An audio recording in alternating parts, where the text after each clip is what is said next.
திருச்சிற்றம்பலம். தென்னாடுடைய சிவனையை போற்றி, எந்நாட்டவருக்கும் இறைவா போற்றி. மே மாத பலன்களை பத்தி நம்ம பார்க்கலாம். இந்த மாதம் முதல்ல என்னென்ன கிரகங்கள் மாறுறாங்க அப்படிங்கறத நம்ம பார்த்துக்கலாம். இந்த மாசம் பாத்துட்டீங்கன்னா சூரிய பகவான் 15ஆம் தேதி உச்ச வீட்டுல இருந்து ரிஷப வீட்டுக்கு போக போகிறார். அதே போல புதன் 14ஆம் தேதி மேஷ வீட்டுல இருந்து ரிஷப வீட்டுக்கு போகிறார்.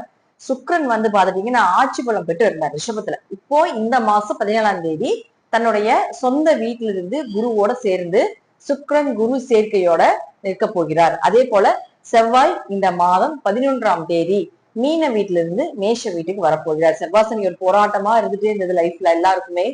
நிறைய போர் இது போல சம்பந்தப்பட்ட எல்லா விஷயமும் இந்த செவ்வாய் சனியினுடைய சேர்க்குதான். இப்போ இந்த 11ஆம் தேதி இதுவும் விலகிறதுக்குள்ளான வாய்ப்புகள் உண்டு.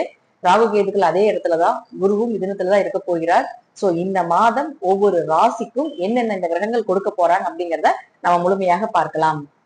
கன்னி ராசிக்கு உண்டான மே மாத பலன்களை பத்தி பார்க்கலாம். கன்னி ராசிக்கு பார்த்துட்டீங்கன்னா இந்த மாதம் உங்க ராசி அதிபதியாக இருக்கக்கூடிய புதன் பகவான் அப்படின்னு சொல்லக்கூடியவர் 14ஆம் தேதி வரைக்கும் உங்க ராசிக்கு 8ஆம் வீட்டுல இருக்கார். சோ கொஞ்சம் 8ஆம் வீட்டுல இருக்கும்போது எந்த விஷயம் செய்யும் பொழுதும் கொஞ்சம் மறைஞ்சு செய்யறது, எதையும் தேவையில்லாம போய் முன்னாடி நின்று செய்யறது, யாருக்கும் வாக்குறுதி கொடுக்காம இருக்கிறதெல்லாம் நல்லது. ஏன்னா எப்பவுமே லக்னாதிபதியோ ராசி அதிபதியோ மறைந்தால் நமக்கு பலம் இருக்காது.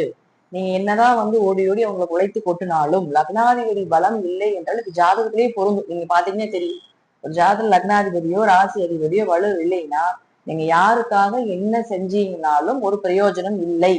இதுல இருந்தே தெரிஞ்சுக்கலாம் உங்களுக்கு லக்னாதிபதி வீக் அப்படின்ட்டு. அப்போ இப்போ இந்த கோச்சாரப்படி பாக்குறப்போ புதன் அப்படின்னு சொல்லக்கூடியவர் 8ஆம் வீட்டுல மறைஞ்சு நிற்கிறார். 14ஆம் தேதி மேல 9ஆம் வீட்டுக்கு வரார். இது பெரிய யோகம். ஏன்னா 10 குடைவர் மாதிரி 9 வரும்பொழுது தர்ம கர்மாதிபதி யோகம். அது மட்டும் இல்லாம பாத்துட்டீங்கன்னா உங்களுக்கு 9ஆம் இடம் அப்படிங்கிறதே பாத்துட்டீங்கன்னா உங்களுக்கு ஒரு நல்ல தெய்வீக ஆற்றல் கொண்ட ஒரு கட்டம். அப்பா சொத்து, அப்பா மூலமாக வரக்கூடிய ஒரு எல்லா சம்பந்தப்பட்ட பூர்வீக சொத்துக்கள், பங்காளி உறவுகள் மூலமாக வரக்கூடிய எல்லாமே 9ஆம் இடம் தான். அப்ப அந்த 9ஆம் இடத்துக்கு உங்களுடைய புதன் அப்படின்னு சொல்லக்கூடிய வரும்பொழுது கண்டிப்பா உங்களுக்கு லைஃப்ல ஏதாவது ஒரு சேஞ்சஸ் அப்படிங்கிறது நிச்சயமா உண்டு. 14ஆம் தேதி வரைக்கும் எந்த முடிவுகளையும் எடுக்க வேண்டாம். முக்கியமா ஒருத்தர் பார்க்க போகணும், அப்பா பார்க்க போகணும், அப்பா கிட்ட பேசணும், ஒரு பிசினஸ் விஷயமா யாராவது பேசணும், எந்த விஷயமா உங்களுக்கு நன்மைகளை கொடுக்கக்கூடிய விஷயமாக எதாக இருந்தாலும் 14ஆம் தேதிக்கு மேல வைத்துக் கொள்வது என்பது நல்லது. ஏன்னா அதற்கு முன்னாடி அப்படின்னு பாக்குறப்போ அவளை வந்து வலு இல்லாம இருக்கார் அப்படிங்கிற அமைப்புகளும் உண்டு. சொந்த தொழில் பண்ணலாம், சொந்த தொழில இன்வெஸ்ட்மெண்ட் பண்றது, இது எல்லாமே கொஞ்சம் ஒரு 14ஆம் தேதிக்கு அப்புறம் பண்ணீங்கன்னா கொஞ்சம் டெவலப்மெண்ட் நிச்சயமா உண்டு.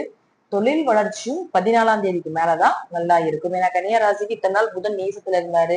அதுக்கப்புறம் பாத்தீங்கன்னா அதுக்கு முன்னாடி 6ஆம் வீட்டுல மறைஞ்சாரு. இப்ப 8ஆம் வீட்டுல மறைஞ்சிருக்காரு. கடந்த ஒரு 3 மாசமாவே கன்னி ராசிக்கு கொஞ்சம் சரியில்லாத நிலைதான்.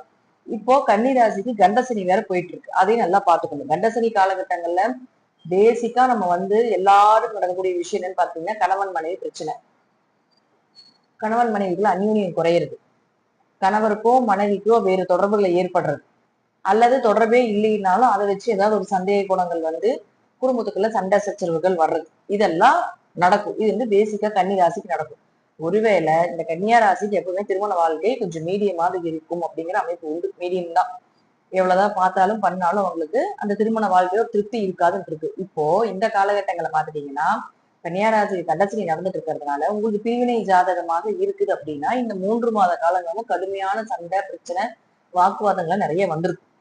பிரிவினை ஜாதகம் இல்ல அப்படின்னா சண்டை சச்சரவு வந்தாலும் ஒரு பெருசா வாக்குவாதங்கள் இல்லாம அப்பவே அப்படியே ஸ்மூத்தா போயிருக்கு. சோ இது வந்து இப்போ புதன் அப்படின்னு சொல்லக்கூடிய 9ஆம் இடத்துக்கு வரும்போது இது டோட்டலா அந்த தாக்கங்கள் கொஞ்சம் குறையும். கண்டசனியினுடைய தாக்கங்கள் கொஞ்சம் குறையும். மனசு கொஞ்சம் நிம்மதியா இருக்கும். தொழிலுக்கு உண்டான வளர்ச்சியை பார்ப்பீங்க. ஒரு வகையமா நடந்துட்டு போகுது, நம்ம அடுத்த கட்டத்துக்கு உண்டான வழிகளை பார்க்கலாம், அடுத்த கட்டத்துக்கு உண்டான ஒரு விஷயத்த நம்ம போய் செய்யலாம் அப்படிங்கிற ஐடியா எல்லாமே இந்த கன்னியா ராசிக்கு கண்டிப்பா கிடைக்கும். அதே போல சுக்கிரன் அவரும் பாத்தீங்கன்னா ஒரு 2 9 குடையவர்.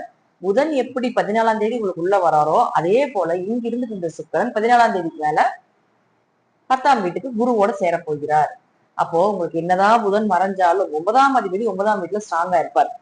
இப்ப அது வரைக்கும் உங்களுக்கு நன்மைகள் உண்டு. ஒரு பக்கம் பிரச்சனையானாலும் இன்னொரு பக்கம் நன்மைகள் அப்படிங்கிறது நிச்சயமா உண்டு. பணவரவு உண்டு. குடும்பத்துல நிறைய சண்டை சச்சரவு பிரச்சனைகள் வந்தாலும் அதை வந்து தாங்கிட்டு அடுத்த கட்டத்துக்கு நோக்கி ஓடுவீங்க. அல்லது அதுல இருந்து வரக்கூடிய பிரச்சனை நீங்களே ஷார்ட் அவுட் பண்றதுக்குண்டான வாய்ப்புகள் இதெல்லாமே இந்த சுக்கிரன் ஏற்படுத்தி கொடுப்பாரு. ஏன்னா 9 குடையர் 9ல நல்ல ஒரு வழிகாட்டி, ஒரு நல்ல ஒரு குருமார் இவங்க எல்லாம் கிடைச்சிருப்பாங்க. லைஃப்ல ஒரு ஃப்ரெண்ட்லியை கொண்டு போறதுக்கு ஒரு மூவி கிடைச்சிருக்கும். உயர்கல்வி சார்ந்த விஷயங்கள் எல்லாமே சக்சஸ் ஆகிற அமைப்பு எல்லாமே இந்த மாசம் உண்டு. அடுத்தது அவரே பாருங்க, சுக்கிரன் வந்து 10ஆம் வீட்டுக்கு போயிடும். 10ல் சுக்கிரன் இருந்தால் 10ல் ஒரு பாவி இருக்குன்னு சொல்லுவாங்க. உங்களுக்கு ரெண்டு சுபகிரகம் உட்கார்ந்துருக்கு. குரு ஒரு சுபகிரகம், சுக்கிரன் ஒரு முழு சுபகிரகம், ரெண்டு பேருமே. அதாவது சுக்கிரனை பொறுத்த வரைக்கும் பாத்துட்டீங்கன்னா அவர் அசுர குருவாக இருக்கிறதுனால நம்ம பாதி பாதியை தான் நம்ம எடுத்துக்கணும். சோ இவங்க ரெண்டு பேருமே அங்க இருக்கும்போது நிச்சயமாக உங்களுக்கு தொழில் வளர்ச்சி நல்லா இருக்கும். அப்பாவும் நீங்களும் சேர்ந்து தொழில் பண்ணலாம். வருமானம் நல்லா இருக்குங்க. 2ஆம் அதிபதி 10க்கு போச்சுன்னா வருமானத்துக்கு குறைவு இருக்காது. இந்த மாசம் முழுவதும் உங்க தேவைகள், உங்க குடும்ப தேவைகள் இதெல்லாமே பூர்த்தி பண்ணிடுவீங்க. மன கணவர் கேட்கிறாங்க, மனைவி கேட்கிறாங்க, இப்படிங்கிற எல்லா விஷயத்தையுமே பூர்த்தி பண்ணக்கூடிய அமைப்பு நிச்சயமா கிடைக்கும். இப்ப கன்னியா ராசிக்கு நிச்சயமாக ஒரு நல்ல பலன் அப்படிங்கிறது காத்துக்கிட்டு இருக்குது இந்த மாசம்.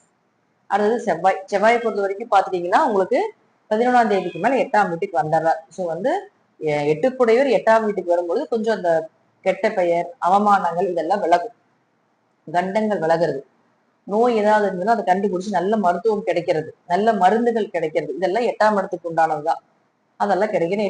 8லேயே இருக்காரு, ஆட்சி பலம் பெற்றிருக்காரு, பெரிய பாதகத்தை கொடுக்க மாட்டார், பெரிய பிரச்சனைகளை கொடுக்க மாட்டார் அப்படிங்கிற அமைப்புகளும் உண்டு. இருப்பினும் ஒரு 3ஆம் அதிபதியாக இருக்கிறதால கடுமையா எஃபர்ட் போடுவீங்க, கடுமையா முயற்சி செய்வீங்க, எல்லாத்துலயுமே ஜெயிச்சு வரக்கூடிய ஒரு அமைப்பு அப்படிங்கிறது கன்னியா ராசிக்கு இந்த மாசம் உண்டு. முழுக்க முழுக்க கன்னி ராசிக்கு இந்த மாதம் முழுவதும் பாத்தீங்கன்னா 12ஆம் அதிபதியாக இருக்கக்கூடிய சூரியனும் உச்சம் பெற்று 15ஆம் தேதிக்கு மேல 9ஆம் வீட்டுக்கு வந்துடுறாரு. அப்ப 8ஆம் இடத்துலயும் 9ஆம் இடமும் 10ஆம் இடமும் டோட்டலா இந்த மாதம் உங்களுக்கு இந்த 3 கட்டங்கள் தான் வேலை செய்ய போகுது. 8, 9, 10. மேக்சிமம் 8ங்கிறது பாதி வரைக்கும் தான், 14ஆம் தேதி வரைக்கும் தான். அதுக்கப்புறம் எல்லாருமே இங்க டோட்டலா இங்க வந்துடுறாங்க. இது பெரிய அதிர்ஷ்டம். 9ஆம் இடத்துக்கு 10ஆம் இடத்துக்கு எல்லா கிரகங்கள் வர்றது கன்னியா ராசிக்கு மிகுந்த நற்பலன்களை வாரி வாரி கொடுக்கக்கூடிய ஒரு அமைப்பு. எதை தொட்டாலும் நன்மைகளே, எதை செய்தாலும் நன்மைகளே. யாரை போய் பார்த்தீங்கன்னாலும் உங்களுக்கு சக்சஸ் கிடைக்குது. செகண்ட் ஹாஃப் மேல, மே மாசம் பாதிக்கு மேல போய் பாருங்க, உங்களுக்கு கிடைக்க வேண்டிய அனைத்துமே நன்மைகளாக கிடைக்கும் அப்படிங்கிறதுலே மாற்று கருத்துக்கள் இல்லை. ஏதோ ஒரு வழியில பாருங்க, உங்களுக்கு நிச்சயமாக இந்த மாதம் உங்களுக்கு நிறைய நல்ல நல்ல நல்ல பலன்களை கொடுக்கக்கூடிய ஒரு அமைப்பை ஏற்படுத்தி கொடுக்கக்கூடிய ஒரு மாதமாக கன்னியா ராசிக்கு இந்த மாதம் இருக்கும். இப்போ உங்க ராசிக்கு எப்படி இருக்கும் அப்படிங்கிறது இந்த மாசம் அப்படிங்கிறத நம்ம முழுமையா பார்த்திருக்கோம். இப்போ உங்க ஜாதகத்துல ஒவ்வொரு கிரகங்கள் தொட்டு வரும் பொழுது உங்க ஜாதகத்திற்கு இருக்கக்கூடிய அத்தனை பலன்களும் கண்டிப்பாக நடந்தே தீரும் அப்படிங்கிறதுலயும் மாற்று கருத்துக்கு இடமே கிடையாது. தசாபுத்திகள் கண்டிப்பாக நல்லா இருந்தா நான் சொல்வதை விட இன்னுமே நல்ல பலன்கள் எல்லாமே நடப்பதற்குண்டான வாய்ப்புகள் அப்படிங்கிறது நிச்சயமாக உண்டு. ஒவ்வொரு மாதமும் பலன்கள் கொடுத்துக்கிட்டே இருக்கும். நம்ம சேனல் சப்ஸ்கிரைப் பண்ணிக்கோங்க. அதே போல குரு பயிற்சி, சனி பயிற்சி, வருட பலன்கள் எல்லாமே கீழே வந்து டிஸ்கிரிப்ஷன்ல கொடுத்துருக்கோம். அதையும் நீங்க பார்த்து பயன்பெறுங்கள். நன்றி. மீண்டும் ஒரு நல்ல பதிவுல சந்திக்கலாம். திருச்சிற்றம்பலம், தில்லையம்பலம், ஸ்ரீ நரசிம்மர் திருவடிகளே சரணம்.